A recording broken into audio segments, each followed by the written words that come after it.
విరాట పర్వం cinema teaser కంటే దాని వెనుక ఉన్న కథ ప్రస్తుతం సంచలనంగా మారుతోంది. అసలు విరాట పర్వంలో సాయి పల్లవి పోషించిన పాత్ర వెనుక ఒక నక్సలైట్ సంచలన జీవిత కథ ఉంది అనే చర్చ సోషల్ మీడియాలో జరుగుతుంది. ఈ కథ వింటే ప్రతి ఒక్కరూ ఆ ఆలోచనలో పడ్డం ఖాయం. ఇటు విరాట పర్వం డైరెక్టర్ వేణు ఉడుగుల సైతం ఇది యథార్థ ఘటనల ఆధారంగా తీసినట్లు టీజర్లోనే లీడ్ ఇచ్చారు. కానీ ఆ కథ వెనుకున్న అసలు విషయం మాత్రం బయట పెట్టలేదు. ఒకవేళ బయట పెట్టినా ఆ కుటుంబ సభ్యులు ఖచ్చితంగా దర్శక నిర్మాతలను కోర్టుకు లాగుతారు అనే టాక్ వినిపిస్తోంది. ఇటు పోలీసులు కూడా సినిమాపై అభ్యంతరం వ్యక్తం చేస్తారు అనే విశ్లేషకులు అంటున్నారు. అంతటి వివాదాస్పద కథపై సోషల్ మీడియాలో జరుగుతున్న కథ ఒక్కసారి చూద్దాం. ఖమ్మం జిల్లాలోని ఒక గ్రామానికి చెందిన సామాన్య రైతు భిక్షమయ్య. ఆయన సిపిఐ పార్టీలో చురుకుగా పనిచేశారు. అతని పెద్ద కొడుకు వెంకటేశ్వర్లు కూడా నక్సలైట్లో పనిచేశారు. చిన్న కొడుకు తండ్రికి తోడుగా ఉన్నారు. భిక్షమయ్య చిన్న కూతురే సరళ. ఈమె కథనే విరాట పర్వంలో సాయి పల్లవి పాత్రను పోషిస్తారని సోషల్ మీడియాలో చెప్పుకుంటున్నారట. సరళ ఇంటర్మీడియట్ చదువుతుంది. సహజంగానే ఇంట్లో ఎప్పుడూ పేదలకు మంచి చేయాలి అనే చర్చ ఉండేది. పైగా తండ్రి అన్నల కారణంగా సరళ కూడా వామపక్ష భావజాలం వైపు ముగ్గింది. బైపీసీ గ్రూపు చదువుతున్న ఆమె ఎప్పుడూ దొరలు, దోపిడీ, అవినీతిపై స్నేహితులతో చర్చలు జరిపేది. వామపక్ష భావజాలం ఉన్న పుస్తకాలను విరివిగా చదివేవారు సరళ. ఇక ఆ రోజుల్లో నక్సలైట్ జ్యోతక్క జీవితం ఆమెను ఆకర్షించింది. పేదలకు న్యాయం చేయాలని అడవిలో పోరాడుతున్న ఆమెను స్ఫూర్తిగా తీసుకున్నారు సరళ. ప్రతిరోజు నక్సలైట్ల వార్తలకు సంబంధించిన కథనాలు చూసి తాను దళంలో చేరి పేదల కోసం పోరాడాలి అనుకున్నారు ఆమె. ఈలోపే జ్యోతక్క పోలీసుల ఎన్కౌంటర్లో చనిపోవడం ఆమెను కలచివేసింది. ఆ వార్తను చూడగానే ఇంట్లో కాలేజీకి వెళ్తున్నాను అని సైకిల్ మీద బయలుదేరింది సరళ. విరాట పర్వంలో సాయి పల్లవి కూడా సైకిల్ మీద అడవిలోకి వెళ్ళినట్లు ఉందని కొంతమంది సోషల్ మీడియాలో చెప్తున్నారు. సరళ నిజ జీవితంలో కూడా సైకిల్ను కమ్యూనిస్టు భావజాలం ఉన్నవారితో చేరి ప్రజాపంద ఆఫీసులో సైకిల్ను వదిలేసింది. ఆ తర్వాత తన పుస్తకాలను ఒక టైలర్ షాప్లో ఉంచి తమ వారికి ఇవ్వాలని అడవి బాట పట్టింది. అంతకుముందు సిపిఐ ఎంఎల్ నాయకులను కలిసి తనను అన్నల దగ్గరకు పంపమని ఆమె కోరింది. కానీ చదువు మానేసి వెళ్లడం సరైంది కాదు. విద్యార్థి ఉద్యమాల్లో పని చేయమని స్థానిక లీడర్లు సరళను ఇంటికి పంపారు. కానీ జ్యోతక్క స్థానాన్ని భర్తీ చేస్తాను, నక్సలైట్ శంకర్ని పెళ్లి చేసుకుంటాను అని అడవి బాట పట్టింది. సరళ తన చిన్నన్న జేబులో నుంచి 200 తీసుకుని నిజామాబాద్ చేరుకుంది.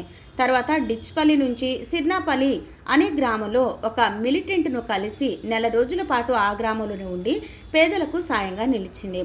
ఆ తర్వాత అక్కడ ఉన్న వామపక్ష సానుభూతి పరుల ద్వారా నిజామాబాద్ పీపుల్స్ వార్ కార్యదర్శి హరిభూషణ్ అలియాస్ రామచంద్రను కలిసింది. అతనిని శంకర్ దళంలో చేర్పించాలని కోరింది సరళ. మరికొన్ని దళాలు కూడా సరళకు తారసపడ్డాయి. అడవిలో దాదాపు 15 గంటలు గడిచిన తర్వాత ఒక దళం సభ్యులు శంకర్ దగ్గరకు తీసుకెళ్లారు. ఇక్కడి నుంచే సరళ జీవితం మారిపోయింది. సరళను శంకర్ అనుమానించాడు. పోలీస్ ఇన్ఫార్మర్ అయి ఉండవచ్చు అని ఆమెను నిర్బంధించాడు. ఇతర దళ సభ్యులు ఆమెను చిత్రహింసలు పెట్టారట. ఎవరు పంపారో చెప్పాలని ఓ రోజంతా ఆమెను చిత్రవధ చేసినట్లు అప్పటి మీడియాలో కథనాలు వెలువడ్డాయి.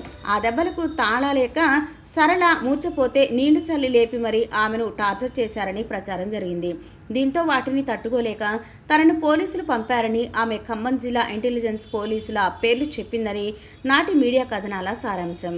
జ్యోతక్క స్థానం భర్తీ చేస్తానని, శంకర్ను పెళ్లి చేసుకుని పేదలకు సాయం చేస్తానని కాళ్లు పట్టుకున్న ఎవ్వరూ నమ్మలేదట. చివరకు శంకర్ ఆమెను కాల్చి చంపాడని పోలీసులతో పాటు శంకర్ సహచరుల కథనాలు నాడు వెలుగు చూశాయి. అంతేకాదు నక్సలైట్ దళంలోకి వచ్చిన పోలీస్ ఇన్ఫార్మర్ సరళను ప్రజలే చంపారని లేక విడుదల చేయడం మరో సంచలనం. ఇటు సరళ తండ్రి భిక్షమయ్య ఇంటి నుండి వెళ్లిపోయిన తన కూతురు కోసం విపరీతంగా వెతికారు. ఆమె జాడ దొరకలేదు. కానీ ఆమె సైకిల్, పుస్తకాలు దొరికాయి. పుస్తకాల్లో తనను వెతకొద్దని లేఖ రాయడంతో తండ్రి కూతురు క్షేమంగా ఉంటే చాలనుకున్నారు. ఆమెను పోలీస్ ఇన్ఫార్మర్ అని శంకర్ చంపారు అనే వార్తలతో సరళ తండ్రి షాక్ అయ్యారు. నా కూతురుని ఇన్ఫార్మర్ అంటావా? అదే నిజమైతే 2 రోజులు ఆగి నిజం తెలుసుకోలేకపోయావా? మీకంటే పోలీసులే నయమని నిప్పులు చెరిగారు. ఇటు పౌర హక్కుల నేతలు సైతం శంకర్ తీరుపై పీపుల్స్ వార్ అగ్ర నాయకత్వానికి ఘాటైన లేఖలు రాశారట. కానీ ఊహించని ఘోరం జరిగిపోయింది. పోలీసులు సైతం నక్సలైటు చేసిన తప్పిదాన్ని ప్రజల్లోకి తీసుకెళ్లారు. సరళ పేదల కోసం పనిచేయాలని అమాయకత్వంతో వెళ్లి తాను శంకర్ దళంలో పనిచేయాలని అతని చేతిలోనే బలైంది. ఇదే కథను కాస్త మార్చి విరాట పర్వం సినిమా తీస్తున్నారని టాక్.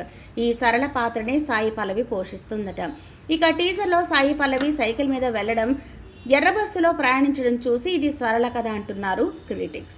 మార్చి 23వ తేదీ రాత్రి సిర్నాపల్లి అడవిలో నక్సలైట్ శంకర్ చేతిలో చనిపోయారు సరళ. ఒక అమాయకురాలిని తొందరపాటుతో చంపడమే కాకుండా అబద్ధాలు ఆడడంపై శంకర్ను తీవ్రంగా విమర్శించడమే కాదు, అతనికి పీపుల్స్ వార్ అగ్రనాయకులు వార్నింగ్ ఇచ్చారని అప్పట్లో వార్తలు వచ్చాయని తెలుస్తుంది. మరి సరళ కథకు విరాట పర్వం స్టోరీ ఒకటా కాదా అనేది త్వరలోనే తేలనుంది. This is Navdeep and please subscribe to Mirror TV. Thank you.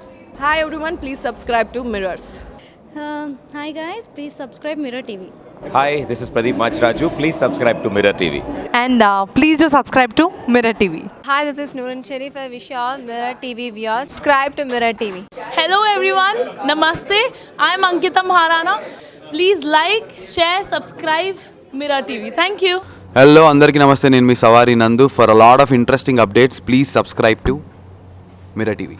Hi, this is Nagashaurya and please subscribe to Mirror TV. Hi, నేను మీ Jabardasth Ramprasad. Please subscribe Mirror TV. Please subscribe Mirror TV. Hi guys, I'm Naveen Polishetty and please subscribe to Mirror TV. You're watching this on Mirror TV. Please like, share and subscribe. You're watching this on Mirror TV. Please like, share and subscribe. Hi guys, Nanumi Ruksha Dhillon. Please subscribe to Mirror TV. Thank you. Please subscribe to Mirror TV. Thank you.